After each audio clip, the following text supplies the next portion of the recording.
नमस्कार. श्री स्वामी समर्थ सर्वांना. सर्वप्रथम विजयादशमी दसऱ्याच्या सर्वांना खूप खूप शुभेच्छा. तर आजच्या व्हिडिओमध्ये आपण हे पाहणार आहोत की विजयादशमीचा मुहूर्त, शस्त्रपूजन मुहूर्त, शस्त्रपूजन कसे करावे, महत्त्व काय आणि रावण दहनाचा शुभ मुहूर्त.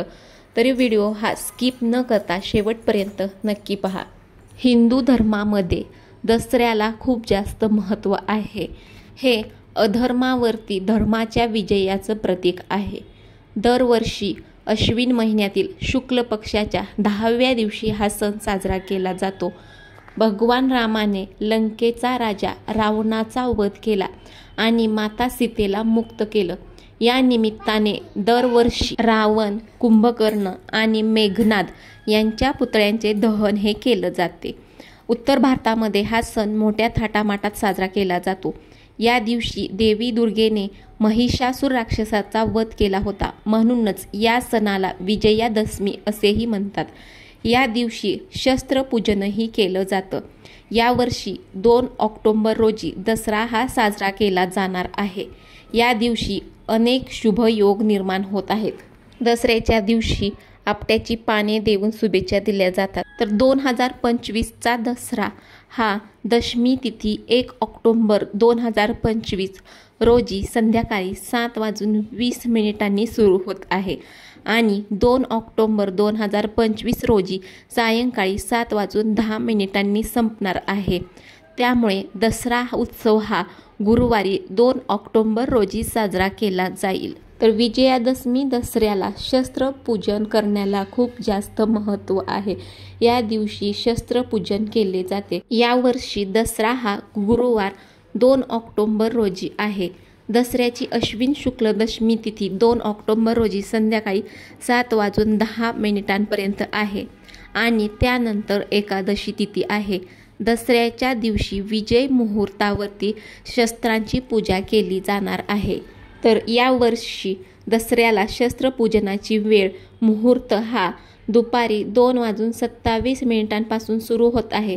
तो 3:14 आहे. या वेळेमध्ये तुम्ही शस्त्रपूजन हे करू शकता. शस्त्रपूजाच्या वेळी अमृत सर्वोत्तम मुहूर्त आहे. हा मुहूर्त हा दुपारी 1:28 ते 2:51 आहे. या वेळेमध्ये देखील तुम्ही शस्त्रपूजन हे करू शकता. दसऱ्याच्या शस्त्रपूजेच्या वेळी 2 शुभ योग हे होतील. शस्त्रपूजनाच्या वेळी सुकर्म योग आणि रवी योग निर्माण होत आहेत. सुकर्म योग हा सकाळी 11:29 पासून रात्री 11:29 आहे आणि त्यानंतर धृती योग निर्माण होत आहे. आणि दुसरीकडे रवी योग हा दिवसभरासाठी असणार आहे. आणि दसऱ्याच्या शस्त्रपूजनाच्या वेळी श्रावण नक्षत्र सकाळी 9:13 सुरू होत आहे आणि त्यानंतर ते पूर्ण रात्रीपर्यंत असणार आहे. त्यामुळे तुम्ही दसऱ्याच्या दिवशी शस्त्रपूजन हे मुहूर्तावरतीच करायचं आहे. दसऱ्याच्या दिवशी शस्त्रपूजा ही कशी केली पाहिजे, योग्य पद्धत कोणती, शस्त्रपूजन हे कशा पद्धतीने केलं पाहिजे. तर दसऱ्याच्या दिवशी आपल्या घरामधील सर्व शस्त्र ही एकाच ठिकाणी एकत्र ठेवून घ्यायची आहेत आणि त्यानंतर ती स्वच्छ धुवून घ्यायची आहेत, पुसून घ्यायची आहेत. त्यानंतर सर्व शस्त्रांवरती गंगाजल शिंपडायचं, त्यावरती कुंकू आणि हळदीने पूजन करायचं आहे आणि मग फुलं, अक्षता आणि आपट्याची पाने अर्पण करायची आहेत आणि शस्त्रांची पूजा देखील करायची आहे. आणि नैवेद्यामध्ये तुम्ही साखर देखील अर्पण करू शकता किंवा पुरणपोळीचा देखील नैवेद्य तुम्ही दाखवला तरी देखील चालेल. दसऱ्याच्या दिवशी शस्त्रपूजन हे का केलं जातं, तर राजांच्या काळातही ही शस्त्र पूजली जात होती. या शस्त्रांचं पूजन हे केलं जात होतं. शस्त्र हे धैर्य आणि पराक्रमाचं प्रतीक आहेत. शस्त्रपूजेच्या दिवशी राजा हा आपल्या राज्याच्या सीमा ओलांडतो. ते प्रगतीचे प्रतीक मानले जाते. याच दिवशी पूजा केल्यामुळे विजय, धैर्य, यश आणि समृद्धी देखील येते. हे धर्माच्या अधर्मावरती विजयाचं प्रतीक आहे. शस्त्रपूजेचा वापर हा फक्त धर्म आणि न्यायासाठीच केला जातो. विजयादशमी दसरा हा विजयाचा आणि आनंदाचा सण हा सण हा गुरुवारी 2 ऑक्टोबर रोजी आहे. तर भगवान श्रीरामांनी रावणावर विजय मिळवून माता सीतेची सुटका केली होती. त्या ऐतिहासिक क्षणाच्या स्मरणार्थ या दिवसाला विजयादशमी म्हणतात.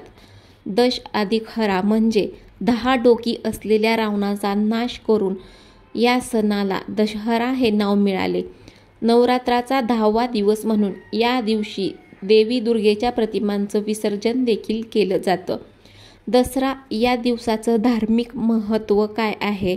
तर दसऱ्याच्या दिवशी अस्त्रशस्त्रांची पूजा, महिषासुरमर्दिनी माता दुर्गा देवीची आराधना आणि श्रीरामांची पूजाही केली जाते. या दिवशी सुरू केलेले नवीन कार्य हे यशस्वी होतं. त्यानंतर घरामधील कलशातील पाणी पूजेनंतर सर्वत्र शिंपडल्यामुळे नकारात्मक ज्या काही ऊर्जा आहेत त्या नकारात्मक ऊर्जा नाहीशा होतात आणि नवरात्रामध्ये ज्या ठिकाणी देवीची पूजा केली जाणार आहे तिथे रात्रभर तुपाचा दिवा लावल्यामुळे घरात सकारात्मकता सुद्धा वाढते. दसरा हा केवळ रावण दहनाचा सोहळा नाही, तर चांगल्याचा वाईटावर होणारा विजय, नवीन सुरुवातींचा संकल्प आणि एकतेचा संदेश देणारा उत्सव आहे. रावण दहनाचा शुभ मुहूर्त. दसऱ्याच्या दिवशी रावण दहन हे केलं जातं. तर रावण दहनाचा हा शुभ मुहूर्त हा कधी आहे? तर शास्त्रानुसार रावण दहन हे सूर्यास्तानंतर सुरू होणाऱ्या प्रदोष काळादरम्यान केले जाते. या दिवशी सूर्यास्ताची वेळ ही संध्याकाळी 6:50 आहे. त्यामुळे या वेळेनंतरच त्यानंतर रावण दहन हे केलं जाईल. या मुहूर्तावरती रावण दहन हे होईल. व्हिडिओमधील माहिती तुम्हाला जर का माहिती पूर्ण वाटली असेल तर व्हिडिओला नक्की लाईक शेअर करायला विसरू नका आणि चॅनलला सबस्क्राईब करायला देखील विसरू नका. श्री स्वामी समर्थ. जय जय स्वामी समर्थ. अनंत कोटी ब्रह्मांड नायक श्री स्वामी समर्थ महाराज की जय.